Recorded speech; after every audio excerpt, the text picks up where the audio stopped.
O povo nas ruas, revolução em marcha.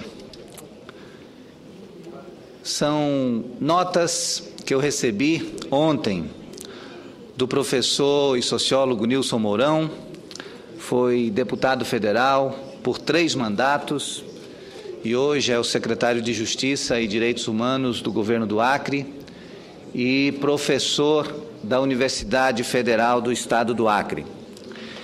Ele produziu essas anotações que julguei importante que fossem trazidas ao plenário do Senado Federal e pediria, inclusive, a gentileza de que fossem publicadas na íntegra.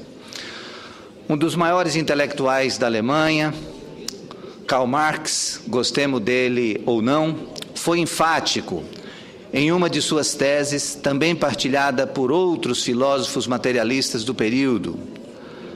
A cada vez que ocorrem mudanças significativas na base produtiva da sociedade, suas estruturas sociais e políticas se transformam inexoravelmente, deixando de lado uma visão mecanicista que tomou conta de muitos, menos de Marx. O fato é que a história lhe dá razão.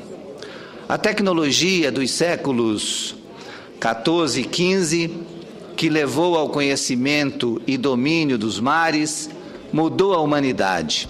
A invenção das máquinas a vapor e as fábricas revolucionaram o mundo. A energia elétrica, o motor a combustão, criaram novas instituições. Somos herdeiros dessas mudanças. Os iluministas do século XVII, tendo como base essas conquistas, conceberam a sociedade tripartida, isto é, dividida em 3 partes ou 3 poderes, executivo, legislativo e judiciário.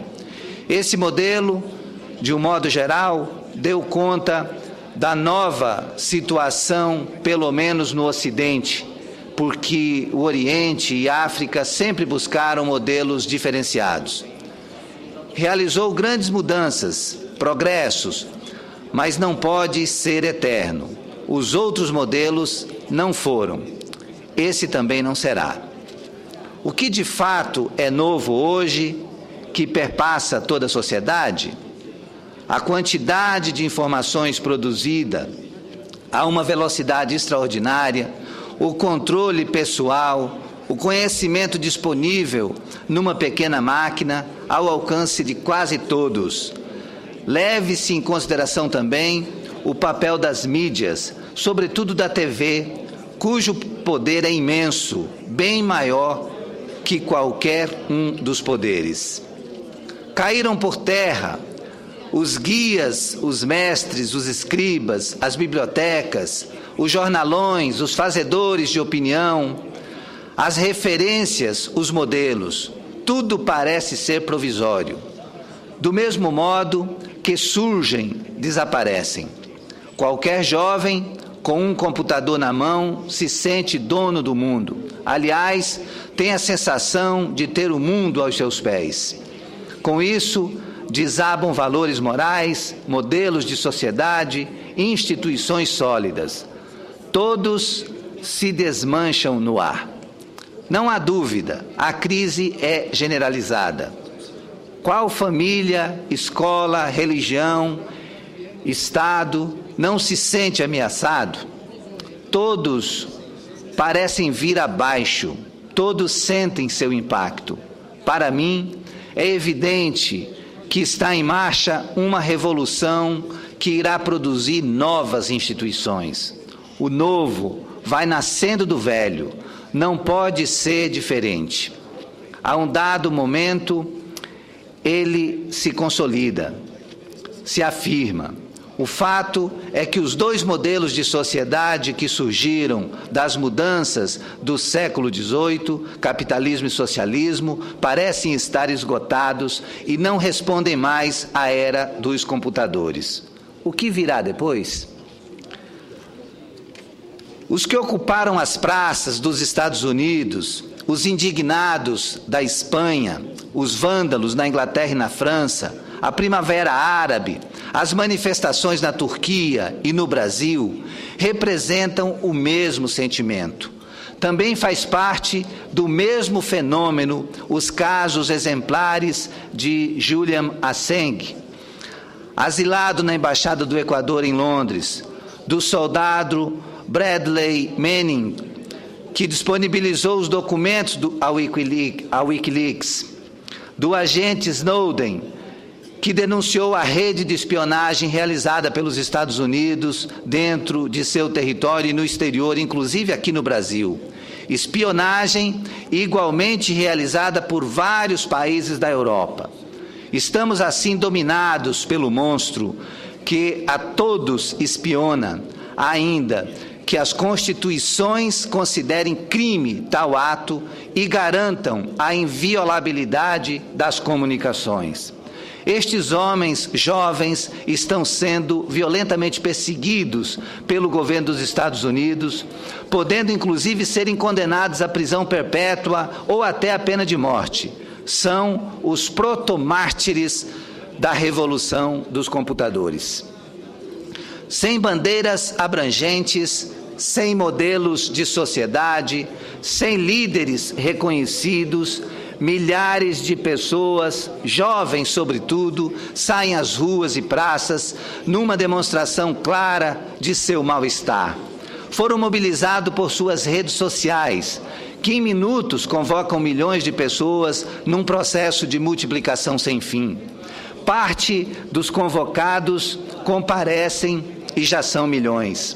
Seguem roteiros meio espontâneos e se sentem felizes com seu cartaz, com a sua palavra de ordem, caminhando ou parados nas praças, sentem-se donos reais do mundo, porque até então eram donos virtuais.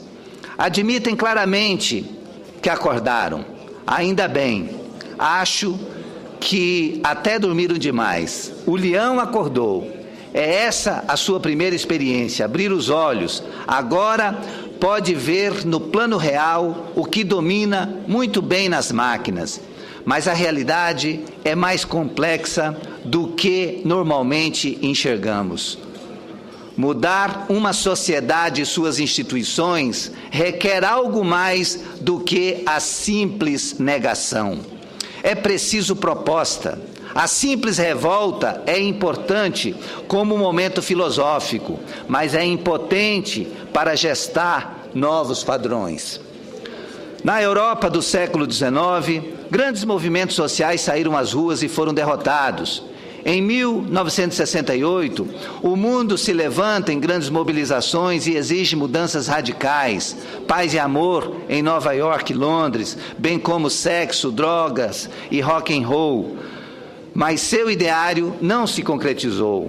O Vem para a Rua do Brasil não falou em mudança de sistema, não reivindicou a questão ambiental e, ao contrário da Europa, não pediu empregos, não propôs modelo a ser seguido, negou os partidos que foram proibidos até de participar, negou a corrupção, reivindicou melhorias no transporte coletivo e as clássicas de todos os tempos, saúde e educação. Não entraram em detalhes, mas deixaram claro que querem mais democracia e participação nos destinos do país. Luto por mudanças e pela construção de uma sociedade mais humana e solidária. Mas tenho, senhor presidente, gostaria de pedir mais 2 minutos, por favor. Luto por mudanças. Senhor presidente Renan, eu gostaria de pedir mais 2 minutos para concluir, por favor. Luto por mudanças e pela construção de uma sociedade mais humana e solidária. Mas tenho dificuldade em acreditar na solidez e na continuidade histórica de um movimento que não parte de uma crítica consistente do modelo atual e numa proposta alternativa devidamente fundamentada.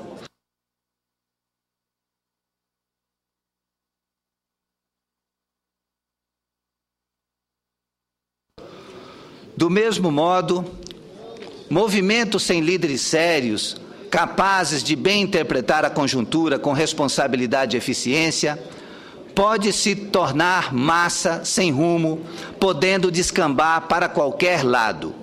Rebelião sem causa e momentânea, moralismo ingênuo, anarquismo nihilista. Tenho a impressão que a energia que está nas ruas precisa de um projeto de sociedade de líderes à altura desse momento histórico. Seus participantes não podem se sentir puros e imaculados, imaginando-se como se estivesse inventando a roda e prescindindo da experiência de outras gerações. A negação dos partidos, a acusação generalizada da corrupção, como se todos fossem a mesma coisa, farinha do mesmo saco, é um erro. É necessário distinguir o joio do trigo, pois inevitavelmente eles estão juntos.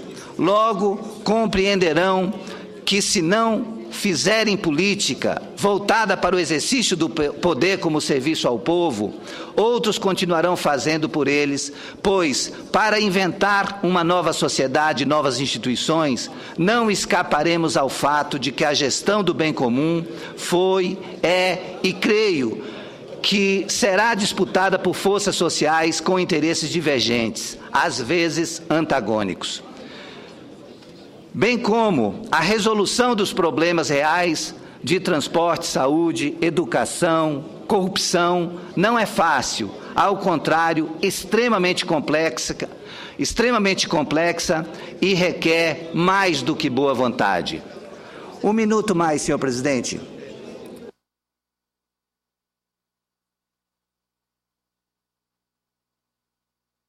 Senador Aníbal, com a palavra, Vossa Excelência. Lembro que os melhores teóricos do socialismo e aqueles que estiveram à frente de revoluções sempre disseram que o problema não é destruir as instituições existentes. Isso é fácil. Mais difícil é saber o que colocar no lugar, ou melhor, o que vai nascer em seu lugar. Lembro que os revolucionários franceses de 1789 quebraram a cabeça com essas perguntas e foram à guerra civil até encontrar o seu formato. Os manifestantes brasileiros, se querem fazer uma revolução, a revolução dos computadores, precisam mostrar que instituições querem construir. Na generalidade e somente reivindicações pontuais, perpetua o atual sistema. É preciso dizer o que se quer, qual modelo de sociedade se pretende organizar. Dessa forma, senhor presidente, senhores senadores, acabo de ler esse artigo escrito pelo sociólogo e professor da Universidade Federal do Acre, Nilson Mourão, para dizer que nós, parlamentares, e nós, integrantes do Poder Executivo, temos a responsabilidade de conduzir o Brasil a bom termo.